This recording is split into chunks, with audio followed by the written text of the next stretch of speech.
দিনাজপুরে ফুলবাড়ীতে জাতীয় ও আন্তর্জাতিক যুব দিবস উপলক্ষে র্যালি, আলোচনা সভা, গাছের চারা ও সনদ বিতরণ অনুষ্ঠিত।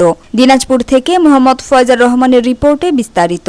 12 আগস্ট মঙ্গলবার জাতীয় ও আন্তর্জাতিক যুব দিবস উপলক্ষে উপজেলা প্রশাসনের যুব উন্নয়ন অফিসের উদ্যোগে একটি যুব র্যালি বের করা হয়। র্যালি শেষে উপজেলা নির্বাহী অফিসারের সভাকক্ষে যুব উন্নয়ন অফিসার মোহাম্মদ রেজাউল ইসলামের সভাপতিত্বে যুব দিবসের আলোচনা অনুষ্ঠানে প্রধান অতিথি হিসেবে উপস্থিত ছিলেন ফুলবাড়ী উপজেলা নির্বাহী অফিসার মোহাম্মদ ইসাহাক আলী। এ সময় অন্যান্যদের মধ্যে উপস্থিত ছিলেন ফুলবাড়ী উপজেলা জামায়াতের আমির মাওলানা মোহাম্মদ হাবিবুর রহমান, এনসিপি নেতা মোহাম্মদ ইমরান চৌধুরী নিশাত, মোহাম্মদ জাকির আহমেদ, সাংবাদিক তাজমিলুর রহমান নয়ন, সাংবাদিক মোহাম্মদ জাহাঙ্গীর সহ বিভিন্ন প্রিন্ট ও ইলেকট্রিক মিডিয়ার সাংবাদিকবৃন্দ।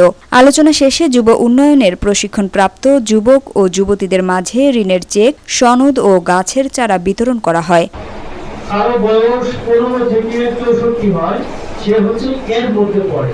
মানুষ এখন 15 থেকে 64 বয়সী। বাংলাদেশ এখন এই জনভিত্তিক লভ্যাংশের ভাগ এবং ট্রাফিক ডিভিয়েন্টে আছে। সুবিধা যে চিরকাল থাকবে তাহা না, চিরকাল এই সুবিধা থাকবে। এইটা বাংলাদেশ এই সুবিধাটা ভোগ করবে 2039 সাল পর্যন্ত। এরপরেই এই যে হিউজ সংখ্যক এই যুবক যুবতীরা পৃথিবীতে বেঁচে থাকবে, কিন্তু তাদের বয়স হবে বেশি, 65, 66, 75, 70। এই বয়সে আসলে তারা ওই রকম কাজ করতে পারবেন না। শুধু যুব উন্নয়ন অধিদপ্তর না, বাংলাদেশ সরকার মহিলা বিষয়ক অধিদপ্তর, মহিলা সমাজ, এখন পল্লী সঞ্চয় ব্যাংক, তারপর আপনার বিআরডিবি, এই প্রত্যেকটা ডিপার্টমেন্টের মাধ্যমে বিভিন্ন বহুমুখী ট্রেনিং তারা দিচ্ছে এবং তারা ঋণও দিচ্ছে। কোনো একটা বিজনেস প্ল্যাটফর্মে দাঁড় করাতে বা পা রাখছে।